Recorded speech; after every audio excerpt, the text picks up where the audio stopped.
Right. Welcome back to the Callahan Training Group podcast. This is season 3, episode 2, if I have my numbers here correct. Getting back in the swing of things here. I have some fun stuff to talk about today, mostly pertaining to like competition style stuff, USPSA classification system, and what I think about getting into and how they organize nationals. That said, I got a lot of positive comments in the last podcast. Thank you guys for listening. Thank you for coming back. Ooh, hands are dirty. I just got back off the range. Literally just getting back from a match right now, one of my weekly matches up at Double Eagle. Now, we got about 3 inches of snow on the ground right now, and below that is a good layer of ice on the ranges. So we only have one or two little movement classifiers. Next to those, I have a couple of other stand and shoot classifiers, which is interesting because I don't love stand and shoot classifiers. I don't love some of the old school classifiers, but that's what I want to explore in this podcast a little bit. But I'm literally just coming from that match. That's why it's kind of nice to come into it fresh. I'm actually going to be talking about stuff we just went through. Um, any other things I want to go through? Not really. Happy holidays, Merry Christmas, Happy New Year's, all that kind of nonsense. This is January 2nd right now that I'm doing this podcast at. I don't really have a script or anything other than like a topic and like a hit list of things I wrote down about 10 seconds before I hit record. So welcome to my free form stuff. If you didn't know how I shoot this, that's how I shoot this. I'll get into this right away, Bo. First and foremost, the ranking system in USPSA, the whole classification system, is a necessary evil. And a lot of people are like, oh, I hate it, it's stupid, it's dumb, it's this, it's that, it's the other thing. It's a necessary evil. I don't even think it's evil. I say evil just to appease those people who are thinking negatively about it. I think it's a great system. I did karate my whole life. I was a Taekwondo kid. There's a belt ranking system that, yeah, there's some people who are naturally talented, but most of the time it just pertains to how much work you put in, how much time you put in, how serious you are, how consistent you are, things like that. I think it's good to have that ranking system. First and foremost, if you're not a USPSA person, most of the people here listening, talking, thinking are USPSA people. Even if you're not a competitor at all, I'll explain the classification system. If you're new, this might clear things up initially because I just had two guys at this match who have never been classified who just got their first classification because we just shot 4 classifiers and you only need 4 to start. Your first 4, your average of your first 4, classify you right away. I think that's great because it's simple, it's quick, it's easy, it's a month worth of matches. No problem. Match every weekend and you'll know where you're at. You'll get some time in between to do some training. I think it's a good system. After your first 4, it's a average of your best 6 of your last 8 classifiers. So if you screw one up, it'll drop. It'll take your best 6. That said, I do like that system because it promotes you always having to stay consistent. You can't do one really good one and then have a bunch of shitty ones and then one really good one and a bunch of shitty ones.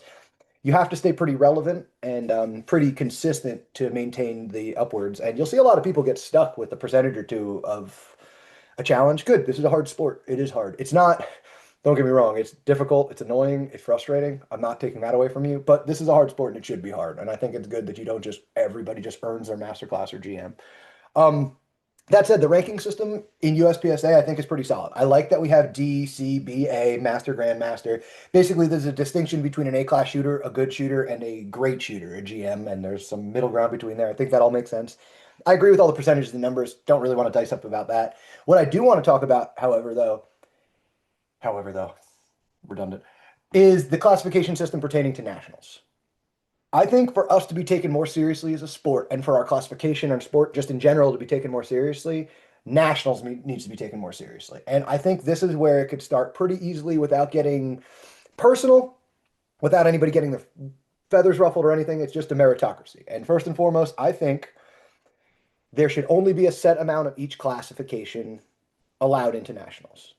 Let's just humor me for right now. There's D, C, B, A, Master, Grandmaster. So let's just say roughly 18% of the national should be A, GM, B, C. So we don't have a large collection of C and B class shooters at nationals who just happen to be from local Cardinal Center area who signed up because it's convenient for them to get there.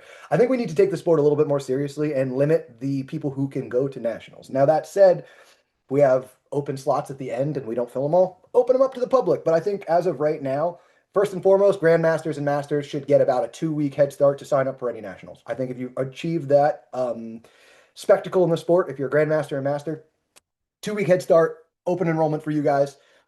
And then next is A and B. I think A and B would get the next 2 weeks. And then after that, C and D. And then after that, we fill in the slots with open enrollment. I think that makes it a lot more fair. I think it's then not a who has more free time, who's sitting at the computer, click off for getting into nationals. I think it's nonsense. I'm a grandmaster and I've been slighted from quite a few nationals now because I was out working, and ironically, I'm working a match that's getting people into the sport in which I'm coaching people to get into the sport. So while I'm actively helping the sport, I'm getting discluded from the nationals. So I think it's kind of nonsense. I think there should be a little bit more meritocracy to who's even allowed into the nationals in the first place. I think all your sectionals and your area matches, open enrollment, as I just described, 18% of each classification, and you get let in as your classification allows. I think that should be open enrollment though. But nationals, I don't think you should be allowed to nationals unless you've shot your sectional and your area match. It's just a way to make the sport more serious. I know everybody wants to shoot nationals. It's great. It's awesome. It's wonderful. But by you not taking the sport seriously and you shooting a couple locals a year and then jumping into nationals because you clicked before the next guy takes away, and this has happened to me multiple times, takes away a slot from somebody who's a lot more serious than you just because you had more free time. So I think you should earn your way to nationals. Now, I don't think that's even a revolutionary thing that I'm saying. I don't even think that's a crazy thing for me to say because every other fucking sport in the fucking world, so don't excuse my French, that take this seriously, that's how it goes. They want the best of the best there, so they allow the best of the best there first, and then they let it go. Sporting clays does the same thing. Why wouldn't we do the same thing? Why wouldn't we do the same thing as any other sport in the world does? We let all the pros sign up, we give them their time, we give them their slots, and we fill it in with everybody else. It just makes sense. You're not allowed to go to nationals unless you've ranked up and shot. Now, sporting clays and other sports be damned. Three Gun Nation used to do that, right? You can shoot any local Three Gun Nation match. If you're a Three Gun Nation club, it counts. Just like if you're a USPSA affiliated club, it counts. The classifiers that said match counts. Now you can earn points for those matches to go to a regional or a state match. And if you have shot a regional or state match, then you will be invited to nationals. And I think that's the appropriate way to do it. I don't think you deserve to be at nationals unless you contribute to this sport. Even as a consumer, even just going to your local major, being out there and participating. If you shoot 5 majors a year or 5 local matches a year and then you jump into nationals, I fully believe that you not taking it seriously is taking away a spot from somebody who takes it more seriously than you. And I don't even mean as somebody who's going to beat you or not beat you. I think we need more people to take the sport seriously first. And then the whole ranking system and who's better than who will sort itself out as nature intended. But the first thing we need to start doing is acting like a sport. Our classification system is in place. Our classification system is just like any other sport. When I talk to my sister, who's a professional sporting clay shooter, she understands what I mean when we have ranking system. I think they end at master or whatever their highest is, but they have the same thing. They have a pro category up top that's only about 5% of people. They have varying categories up to that. The only difference between them and us is they make nationals a serious event. They make it a meritocracy. They invite the people who want to be there first. They give spot and allotment to the people who want to be there. They also make nationals a week-long event that thousands of people, including their families, attend. But I'm going to make that a different podcast. I'm not going to talk about that now. Our nationals is an embarrassment, frankly, and I will stand on that hill. Just because it's the way we've always done it and you're keeping the status quo up does not mean it's good. That is the sign of something that's dying. Things that progress, sports that actually get better and better, they change, they progress, they get better. They don't just sit here and keep doing it the way we've been doing it for years. It's garbage. Our nationals is a laughing stock. Separate question. So our classification system is there. We have our belt system ranked out. We just need to start kind of getting our nationals to fall in line with that. But that's just separate question, separate everything. I do like the ranking system. I do like the classification system as it currently stands. And I say currently stands because I enjoy some of the switches, some of the changes that just happened. One of the big changes I like that if you reshoot a classifier in the same day, time and time again, they don't just cherry pick your best one. I think that is the number one offender for how we fucked up our own classification system. We allowed some guy to shoot a match, get a C class classifier in the match, shoot the classifier 5 more times after the match, and go home with a masterclass classifier somehow. Got lucky. And I know you did it. Luck is a hard thing to say, but it's not a tell of the sport. It's not indicative of your skill set in the sport. The sport is a cold start, best time, first time sport. If you run a classifier 6 times and through muscle memory you get it right the 7th time, that's not who you are. You're capable of that in the future. That's maybe where your ceiling is, but that's not a true tell of your skill. And I think it's nonsense that used to count. Now, it was part of the game, so I understand people took advantage of the rule set as it was. I don't fault that. That's playing the game. That's just the way it goes. But I like that we changed it now so that if you shoot the same classifier twice in a day, it averages together. If you shoot a 50 to start the day and then you GM it, well, you only get a 75. I think that's appropriate. I think it's a good way to handle that gaming. You can't overgame the system then. I really do like that. Now, the other thing I like, the fact that the classifiers now, the 25 series classifiers, are a lot more in they feel a lot more like our sport. They're more of a representation of the sport as a whole. 10 or more shots, shot as a field course, three or four different options, shot Comstock. I believe that's a great tell of the sport. And now I believe eight of the nine or nine of the 10, however many new classifiers, are movement based. There's not one single stand and shoot. Now, the stand and shoot we do have is a freestyle two on each accelerator drill, mandatory reload, one on each strong hand, or I'm sorry, weak hand only. So the beautiful thing about that stationary drill is you can't get lucky. You have to nail a reload, and then you have to be able to shoot four alphas weak hand only. And there's nobody who can get lucky and game that classifier and mess it up anymore. So even the stationary classifier that we do have that's new, I think it's a good one. I think it's a good telltale of our sport. You should be able to draw fast, shoot fast, reload fast, and shoot strong weak hand only. That's part of the sport. It is. I think it only being 10% of the new classifiers is also a proper balance. I think 9 out of 10 of the classifiers should be movement based, really feel the sport, and one of them should be a standard. I think that's great. I would even argue maybe two standards, but we're dicing numbers. We're splitting hairs at that point. I don't really care. Um, I'm really a big fan of that. I'm also a big fan of the classifier feeling more. I don't know how to put this. They feel more like a field course, even though there were classifiers that had movement involved. These feel like they were designed as a field course. And then you go back and you look at why. Well, the 25 series was designed by GMs. They were designed by shooters. They were designed by people who understand the sport. They weren't just designed by some guy who's like, well, I run a range and this is how we do things and I got four stands. They're designed by shooters who have been all over the country shooting at nationals, at worlds, at all these events at a very high level. And they help kind of distill down the bare minimum of our sport into a couple of good classifiers. I really enjoy that about them. I think as we keep going forward, we're going to see better and more classifiers. I love how they rolled them out too, where they kind of left it up to us to figure out the hit factors, for lack of better words. They put I think it was 9 or 10 classifiers out there. Sorry, I don't remember the exact number, but they put a bunch of classifiers out there or potential classifiers out there, and they said, "Hey, these are what we're intending to adopt. Go ahead and run them for a season.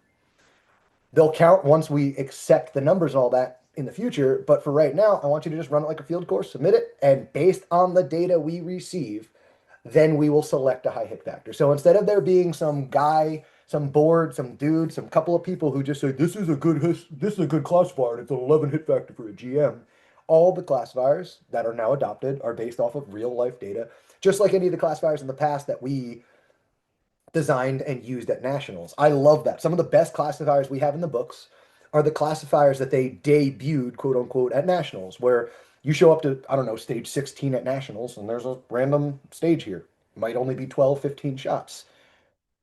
They're not going to say anything about it. You're going to shoot this today, but based on the data at nationals, they're going to adopt that as a classifier. They're going to use the data from nationals to set 100%. And now we have a classifier that's a well-designed classifier because clearly it just worked at a national. So it's a well-designed classifier, well-designed stage.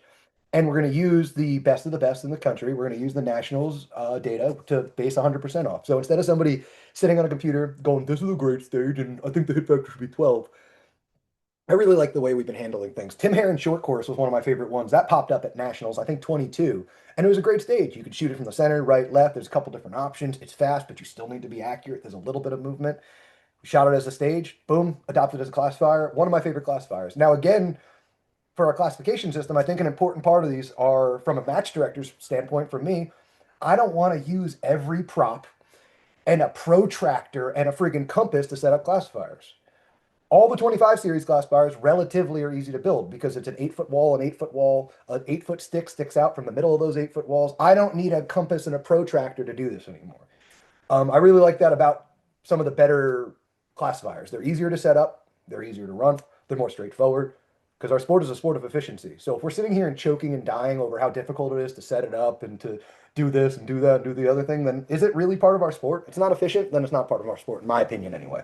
So I really like the new way of going. Now, that said, we dropped a bunch of classifiers off, which I really do not like. I hate that we dropped old classifiers off for two reasons. Well, they're part of our sport. They're part of our history. Like it or not, they're part of who we are and what we did. So we can't take it back. We can make things better as we go, but you can't just erase things in the past. That's a sign of a board that doesn't really know what they're doing, in my opinion. Like I said, not innovating or erasing history. You're just you don't know what you're talking about. You don't understand. You're not running a government well, and you're also not a good enough shooter to make these calls. So silly of me, silly of you to make those calls. What I think should happen if we have a couple classifiers that are in question, why don't we do the same thing we did at the 25 series? Why don't we take them off the books as a official classifier, but we'll put them as a preliminary? Hey, what we want to do is we want to ask you guys as a club to set these up and run these. Submit the scores. We want to see the scores out there. We want to see what we got, and we will select a new 100% off of the data we received under the new classification system, where there's no more hero or zero runs. You can't run it 10 times and take the best. It's all that kind of stuff. Why don't we just rerun them? We'd still have all these great classifiers of the past, of the old. We'd have our history. We'd have our foot in the door still that we used to have. We also screwed New Jersey, New York, and all those 10-round states. We screwed up a lot of production shooters, a lot of revolver limited shooters. I'm sorry, not everybody. I know everybody shoots fucking carry optics, limited optics now, but part of the reason is because we're catering to them. We're making it harder and harder to shoot these other divisions that we have in there because we're not really taking them into account in this. Not that we shouldn't take carry optics into account, but taking away the 10 round classifiers is annoying to the low cap guys. But you know what's really annoying to? Me, the match director, who is very happy putting out 4 fault lines and 3 targets and being able to put a classifier there and adding value to a match over on this side. And instead of just 5 stages, now I can have a sixth. And that sixth might count for your classification. Now, oh no, we're going to take away all those easy ones to set up. And now you have to be able to set up a full classifier. Well, one of the things that chaps my ass about the 25 series, it's 25-01, ironically. It's wider than, you need wider than a 25-yard bay. So most clubs in the fucking country can't run it. What the fuck? Like, that's the little things that bothers me. Like, guys, why don't we understand that most clubs aren't Richmond Borough, they aren't Audalani. And I love Audalani. They're the best club in the country. I will continue to go there. I'll continue to send people there. But they're an anomaly. Most people have 25-yard bays, maybe even 15-yard wide, 25 long. Some people have concrete walls. Stop making it harder for these clubs and for these people to get involved in the sport. Stop adding barriers of entry. We need to remove barriers of entry. It's why I like limited optics. It's why I love appendix. It's why I love all these new things being added. I want people to have less of an excuse to come play with us. Clubs, people, divisions, less of an excuse.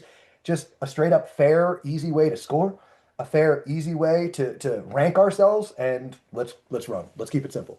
So I think getting rid of those old classifiers was stupid. Just plain up stupid, stupid thing to do. I think if we are bummed out about some of the, we'll say, gamed out classifiers, the ones that are at like 10% higher than they should be, let's just put them up to the preliminary. Let's set a new 100%. Let's do it. Sorry, it seems so simple to do it like that. It's not all fancy and throw it out and invent a new one and blah, blah, blah, blah, blah. But that seems like the smartest way to do it, in my opinion, right? Add to what we got. Don't take away from what we had. I think that's duh. Now, one of the things that I was talking about, because I was kind of griping about these classifiers and griping about some of these things, just kind of out loud. And I'll say at my wife, not to my wife, because she doesn't give a shit about what I say about this kind of stuff. She doesn't care. She doesn't think about it. Hit factor, all this kind of stuff. She's Narna. She doesn't give a shit about any of this kind of stuff. But she hears me complain at least, and she relates it to other things. And she goes, "Hey, why don't your classifiers have a better structure to them?" Like, what do you mean? It's like, well, why don't they have weight to them? Like, why isn't a big one that's harder to shoot more costly than a easy one that's easy to shoot? It's like, huh, that seems so obvious. And of course, it takes somebody who doesn't shoot and is totally looking in from the outside to start to understand that. But it was interesting to start to hear, like, all these classifiers are not the same difficulty. GM on one is not equal to GM on another. And we have the numbers to prove that. There's some classifiers that hundreds of people have GM'd. We have some classifiers that 10 people have GM'd. So why don't we start weighting them like that? Now that's difficult to implement. That is very difficult to implement, both from a administrative, like practice score standpoint and just guessing numbers and all that kind of stuff. But what I started to think was like, well, then why don't we kind of format the classifiers better? For example, we just released, I think it was 9 classifiers, but I'm going to use a number. I'm going to use 7. Why don't we release 7 classifiers every year? And within those classifiers, we have 3 big ones, 2 medium-sized ones, and 1 stand and shoot quick one. Kind of borrowing from that IPSC 3-2-1 format, but in the reverse. But starting to think about like, well, why don't we start to think about fairly representing the sport throughout all these classifiers? We should have field courses, and I think field courses are more important than standing and shooting. So we'll have three of those. We'll have two, we'll say medium courses, shorter courses. Shoot a little over here, shoot a little over there, because they're a part of the sport and they're definitely part of IPSC, but they're not the end all be all for our sport. So we'll have three big classifiers, but we'll have two of these. And we'll have one stand and shoot because everyone should have to know how to stand and shoot. Every GM should be able to both stand and shoot and be able to do the field courses.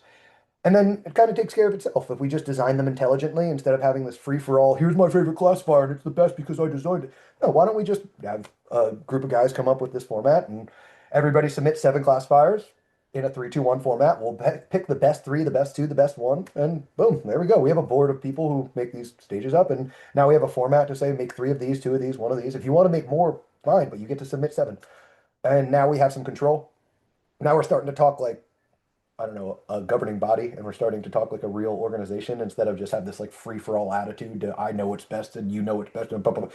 No, we can kind of start to add some format to it, but it'll start to add better classifiers and reel in some of the woes of the classification system so far. But I'm not a hater of the classification system. Obviously, anything can everybody has attitudes, everybody's got opinions. I've got my own. Everybody thinks good and whatever. Everybody's got their own things to say, but it works. From what we have so far, I think it's very clear. I think a GM is very clearly different than a master shooter, is very different than an A-class shooter, and it's evident as you watch. Maybe not obviously evident, but it's evident. You could see the difference between an A-class shooter and a GM shooter, and I think it's appropriate that we have those different things. Now, I've also heard the argument, before I move on to my next topic, I've also heard the argument of having something above GM. We'll call it a distinguished GM. I say distinguished because I think that's the word IDPA or somebody else uses, doesn't matter. But why is there a difference? Well, I'm a grandmaster. I'm a GM shooter. I'm top 95% of the sport. I can do things that other people cannot do. Definitely can. JJ is definitely a different level of GM. I think one of the best examples was doesn't matter what nationals, but there was a nationals in the recent past, the last 3 years, that JJ had a catastrophic failure. He had a squib on, couldn't get past it. It was in one of his first couple of shots, large field course. He zeroed the stage. So he had a squib on, like, let's say his second shot of 32, and he took 30 failure to shoot ats and nikes and all that kind of stuff. So he zeroed that stage, he had a horrible stage. And at that nationals, he still beat me and 100 other GMs. So his worst stage, a zeroed stage, he's so much better of a GM than everyone else that all the other stages combined, he still beat us without that one stage. So I understand. I understand the argument. Understand the argument for there's a distinguished GM, there's a guy who's better than the other thing. But my argument is, well, good, then catch him. Because we can't keep adding levels just because somebody's better than you. I think that's the beauty of our sport, is we keep pushing the level. So what was a GM is no longer a GM. A 95 percenter versus a super squad top 10 carry optic shooter, those are different shooters. I think that's a whole different shooter. Now, is a 95% GM still way better than all the other 95% people underneath them? Of course they are. That's the level. That's the top. But there is a difference between a black belt and the best MMA fighter in the world, right? At some point, we got to stop dicing it up and just say, show up to nationals. I don't care about your percentage. I don't care about the rest of this. Just win. Because on the other side, let's say a good masterclass shooter who beats a GM, I think is a better shooter. I don't care what the letter says next to your name. I think go to nationals and do better. I think at one side, you should be able to say GM next to your name. That should be a belt and ranking system. You should have that black belt around your waist. But if a brown belt can beat you up, are you really a black belt? I don't know. So it's interesting. It's an interesting talk to have. I like our system in general, though. I think obviously everything can always be improved. I think saying this is the best and this is the way we've always done it is the stupidest way to look at things. But we can build on the good. We have a lot of good in there. I like our average. I like our percentages. I like our new measurements, meaning that you can't hero or zero. You can't run a bunch in one day, things like that. I like that they take down to 0% now because you can't just shoot outside of your percentage and throw it away anymore. You're gonna eat that 0% now. So I like things like that. You can't game it. Um, that said, the competitive efficacy equity thing is the thing I kind of mentioned at the beginning of this podcast. I think it's important then for these people who are driving the progress, driving the line, driving the actual like performance standard in the sport. I think it's important that the people, GMs, who are driving the sport, GMs, are granted access first to these nationals and these major events. Now, it's not without granting access to everybody else. Like I said, 2 weeks of master and grandmaster sign up, 2 weeks of A and B, 2 weeks of C and D. Now all the rest of you. I think that's fair. I don't know why that wouldn't be fair. Give a more and better shot to these guys. I don't have to be sitting there waiting at the computer to hit click. I'm a caveman, dude. If you can not tell by the autofocus of this camera and the fact that I'm talking to a Mac and talking to the computer, like I'm not a tech guy. I don't have a code written to sign me up for stages. I also work outside on the fucking range, so I'm not sitting next to my computer. And even if I am, I live in the Poconos, and my service is so bad up here. There's no granted that anything's going to go out anyway. So instead of making it like a GM of practice score, why don't we allow the GMs and masters to sign up first? Allow all that kind of stuff to happen. And then, by the way, I think the competitive efficacy, equity at matches will improve themselves because we're going to have a higher level of competitor. We're going to have less, let's say, drama. I know that's like a unquantifiable thing, but at every nationals I've been at, there's been a dude on my squad who's never shot a major before. That's a fucking problem. It's a problem that you don't understand the flow of a major match. You've never been to a major match, and you are now affecting the rest of our nationals here, the rest of the people who take this really seriously, just because you live within 2 hours of this club. I don't care that you live 2 hours within nationals. You get to sign up with the rest of the unclassified or the D class shooters just because you live 2 hours doesn't matter. I know plenty of GMs and plenty of master class shooters who will fly and drive that 25 hours if you gave them the opportunity to be there or let us off the fucking wait list because I was signed up and so were the rest of us. So I think the whole competitive efficacy equity thing will kind of sort itself out if you let the people who mean the most to the sport and contribute the most into this sport. Now, I contribute a lot to the sport. I think I just did the math. It is January 2nd now, so we'll say 2025. I it was 32 or 34 matches that Sam, this guy talking that you're looking at, designed, built, and held. Not a staff, not a volunteer, not another person. So us guys contributing to the sport should probably be involved in nationals. And I know a bunch of people who are just as contributive, I just said a word, just as helpful as me to the sport that didn't get to go to nationals because of wait list, because of this, because of that, whatever it was. So it's starting to chat my ass. I think our sport as a whole will start to get better if we start to, I don't know, make it a meritocracy and not make it a who's got more time as a retired guy, who's sitting in front of their computer at work and not really working, who can sign up for a match, who's up at midnight on fucking January 1st and can sign up. The fuck? I got two kids. I'm gonna sleep at 9:30 at night and I'm gonna sleep till 9 and at midnight you're gonna open a fucking sign up? Are you kidding me? What the fuck? Like this is getting ridiculous. So I think we need to kind of reel it in and start to, I don't know, think about our nationals and state and area matches as well. Why wouldn't we want the best of the best here? We don't want to just fill them up. We want the best of the best here. Now, do we want to fill them up? Of course we do. That was a problem for 10 years ago when we couldn't fill up majors. But you know what's happening now? 150, 200 person wait lists at nationals at majors and stuff. And then they're telling me we don't have the ability, we don't have the staff, we don't have this to hold more people. If nationals is 200 people on the wait list, why don't we just fucking add 200 more people to nationals? What are you doing? It's set up already. So have the RO stay for 2 more days. If they don't want to stay, find another RO and stop hiring the same old guys who are pissed 3 days into a stage or into a nationals that you're there. I don't know if you're like me and you're not on the super squad. Day 2 in the afternoon when you roll up to a stage, you ever seen a happy RO? Because I fucking haven't. So I don't want to hear this whole it's a volunteer sport, blah, blah, blah, blah, blah. I know a lot of younger guys who aren't part of the hip RO squad that isn't the same old dudes that would want to help, but they don't get selected because these same old guys want to keep shooting for free. I'm glad that you want to shoot for free. I believe if you contribute and you RO, you should be competent at that match. You should shoot for free. But if you've been a C class nobody for the last 10 years, why don't you step aside and let somebody else contribute to the sport?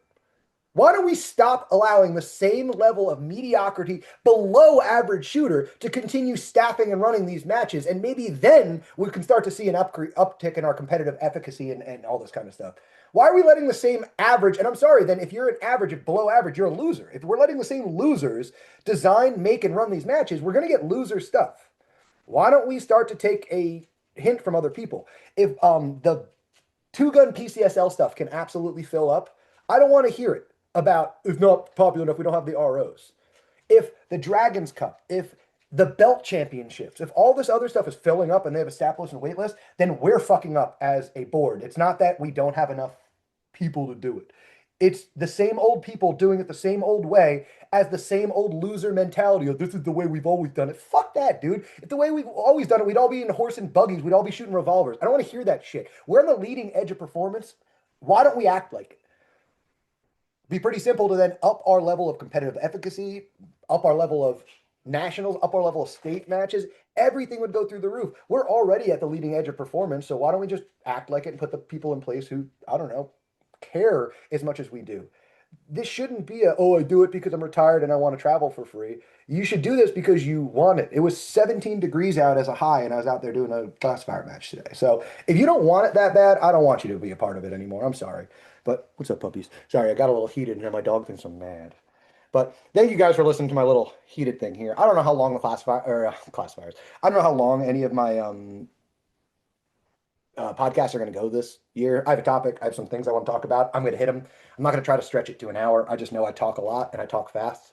So I don't think you guys are dying for more content per video. That said, if you want a topic discussed, you want to hear something, you want to do something in the future, I am very happy to like add some stuff to this, talk about some stuff that other people are curious about.